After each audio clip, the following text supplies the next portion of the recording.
Assalamualaikum warahmatullahi wabarakatuh. Bagaimana Waalaikum, kabarnya Pak Dahlan? Waalaikumsalam warahmatullahi wabarakatuh. Alhamdulillah Pak Supri kabarnya baik. Gimana dengan Pak Supri sebaliknya? Alhamdulillah baik juga kabar saya Pak Dahlan. Bagaimana Pak, ada apa ini? Oh ya, ini saya ada sedikit kegalauan, ada sedikit masalah dalam pembelajaran saya ini Pak Supri. Yaitu begini Pak, kalau nanti boleh diperkenankan, saya ingin sharing curhat dengan Pak Supri terkait dengan permasalahan saya akhir-akhir ini Pak, yaitu banyak ya beberapa anak yang Hmm, kurang bersemangat pasif dalam proses pembelajaran ini Pak. hmm, Kira-kira kalau Bapak Pak Supri berkenan ada waktu, saya ingin sedikit banyak bercurhat gimana ya Pak Supri? Oh, nggih Pak, dengan senang hati Pak Dahlan. Saya menurut Pak Dahlan apa yang Bapak harapkan nanti dalam eh, sharing ini dari tujuan pembicaraan ini Pak. Ya, di pembicaraan ini saya menginginkan agar ada solusi, ada jalan keluar dari permasalahan saya, yaitu saya menginginkan beberapa anak yang tadi kelihatannya kurang aktif, kurang tertarik, kurang semangat itu ingin agar semuanya aktif, semangat, merasa bahagia, tertarik terhadap proses pembelajaran yang saya lakukan, Pak, di kelas itu, Pak. Oh, nggih Pak. Dari cerita Bapak, menurut Pak Dahlan, faktor apa saja yang membuat siswa Bapak itu kurang semangat, kurang aktif dalam pembelajaran yang Bapak lakukan? Ya.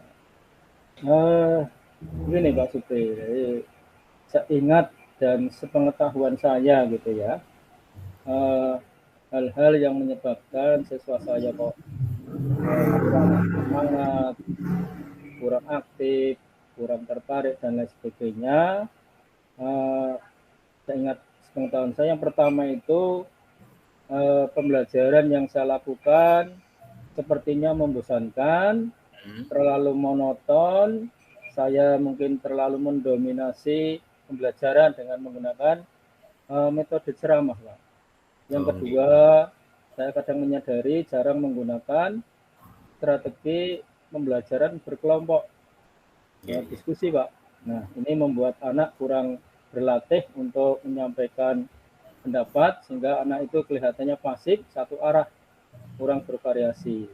Oh, nggih. Terus yang ketiga, saya juga menyadari jarang menggunakan media pembelajaran, contoh seperti media-media PowerPoint, video. Terus saya mungkin kurang menggunakan lembar kerja peserta didik untuk membuat pembelajaran ini lebih lebih menarik dan menantang. Mhm, Dan berikutnya saya jarang mengisi di sela-sela pembelajaran itu ice breaking, Pak. mhm. Mungkin dengan adanya ice breaking itu kan anak lebih segar, lebih semangat dalam melanjutkan proses pembelajaran yang saya lakukan di kelas. Uh, itu Pak Supri yang saya ingat dan saya tahu dalam mengapa kok anak-anak pasif, anak-anak kurang semangat itu dalam Oh, pembelajaran iya saya. Pak. Iya. Saya sependapat dengan Bapak untuk tadi dari penyebab-penyebab anak tidak masih pasif dan lain sebagainya. Saya sependapat dengan Bapak. Lalu menurut pendapat Bapak, apa saja yang bisa membuat siswa itu lebih semangat dan aktif pada pembelajaran yang Bapak laksanakan di kelas? Ya, nah ya dari eh, apa yang saya rasakan, terus hal-hal yang kurang baik ya, yang tadi saya lakukan itu juga saya kadang berpikir menurut saya pembelajaran yang baik itu ya, yang membuat yang aktif baik itu ya mestinya pembelajaran yang berpusat pada siswa itu Pak. Jadi Hmm, centered student learning atau pembelajaran yang berpihak pada murid gitu ya, berhamba pada murid. Terus siswa diminta untuk aktif dalam pembelajaran dengan metode, strategi, media pembelajaran yang aktif, inovatif, kreatif yang menyenangkan, bahkan dengan modul ajar atau RPP yang berdiferensiasi, yang diselingi dengan ice breaking atau game, supaya anak ini lebih rileks, lebih segar, lebih fokus dalam mengikuti pembelajaran yang saya lakukan. Baik sekali Pak Dahlan itu untuk meningkatkan semangat dan motivasi siswanya itu ya tadi. Kemudian terkait dengan tugas yang diberikan kepada siswanya Bapak, apakah yang menyebabkan siswa kurang semangat dan aktif dalam pengumpulan tugas, Pak? Ya, kadang di akhir pembelajaran saya juga kurang memperhatikan, hanya sekedar memberi tugas. Pertanyaan-pertanyaan saya itu kadang terlalu banyak tanpa saya memberikan sumber atau referensi kepada anak untuk menyelesaikan tugas itu, sehingga anak di rumah juga kadang bingung, di sekolah itu belum selesai. Nah, ini menimbulkan perasaan hati saya itu kadang merasa prihatin ini. Saya juga tidak menyalahkan siswa, justru saya itu merefleksi diri saya, Pak. Itu kurang lebih seperti itu terhadap ini tugas yang saya berikan kepada murid siswa saya, Iya. Pak.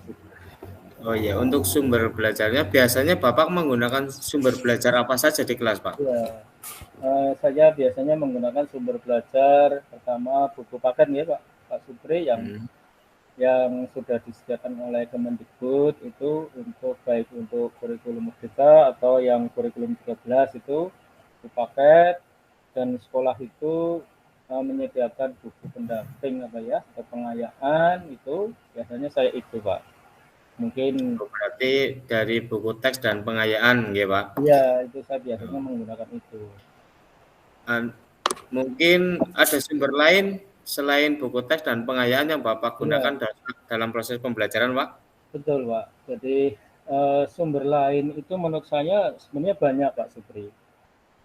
Sumber belajar tidak hanya cetak itu ya, tapi Iya. sumber belajar yang apalagi di era milenial ini, kita kan menghadapi murid siswa yang era milenial yang tidak lepas dari gadget, tidak lepas dari smartphone ini. Saya juga menurut saya sumber belajar itu dari media digital, baik itu YouTube, baik itu Google, baik itu gambar, tulisan ilmiah, itu bisa kita ambil dari sumber belajar itu Pak. Bahkan untuk evaluasi secara digital itu kan sekarang anak-anak sudah tahu itu, seperti kuisis apa ya, Iya, ada betul. kuisis, ada di situ ada Google Site itu untuk web-web jejak rekam, media pembelajaran di situ bisa diketahui. Demikian Pak Sugri. Oke, Pak. Saya sangat setuju dengan pendapat Bapak tadi untuk sumber belajarnya ya. Dari video Google menggunakan gambar, Quizzes dan Google Sheet dan lain sebagainya. Saya yakin sekali bila Pak Dahlan bisa menggunakan berbagai sumber belajar baik cetak ataupun digital. Pasti akan membacanya lebih semangat lagi, Pak. Aktif dalam pembelajaran sehingga siswa merasa tertarik dan antusias nantinya dalam pembelajaran yang dilakukan di kelas jenengan. Oke. Kemudian bagaimana rencana Bapak untuk menyelesaikan permasalahan tadi yang siswa yang kurang semangat dan kurang Ya. aktif, Pak? Nah, terima kasih sekali nih masukannya dari Pak Supriyanto. Eh, ada semacam pemikiran saya, juga rencana saya, karena kalau hal-hal ini ya dibiarkan gitu ya, saya juga kasihan kepada anak, diri saya juga kesannya tidak ini ya, tidak bertanggung jawab gitu. Iya. Jadi rencana saya ke depan, saya akan mencoba Pak Supri membuat modul ajar atau semacam RPP yang berdiferensiasi, yang beragam, yang bisa memenuhi kebutuhan belajar siswa. Terus saya akan menggunakan metode strategi media yang bervariasi, terus memberikan tugas yang bervariasi sesuai dengan minat anak gitu ya, minat siswa atau murid, atau diferensiasi produk gitu Pak. Dan menggunakan sumber belajar yang bervariasi, tidak hanya cetak tapi ada yang digital, sehingga kebutuhan anak yang bermacam-macam, yang memiliki profil belajar, ada yang melihat, ada yang suka melihat, ada yang suka mendengar, ada yang langsung praktek, ini bisa dipenuhi dengan langkah-langkah yang langkah-langkah yang saya rencanakan. Baik sekali Pak Ahmad Dahlan untuk rencananya tadi untuk membuat modul ajar RPP yang berdiferensi yang memenuhi kebutuhan belajar siswa.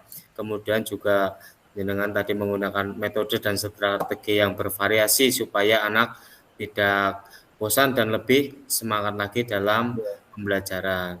Kemudian tugasnya juga lebih bervariasi lagi sesuai dengan minat siswa atau berdiferensiasi bodong ya Pak. Ya. Kemudian apa komitmen Bapak terhadap rencana Bapak ini supaya bisa berjalan dengan baik? Ya betul sekali Pak Jibri. Ini masukannya, terima kasih sekali.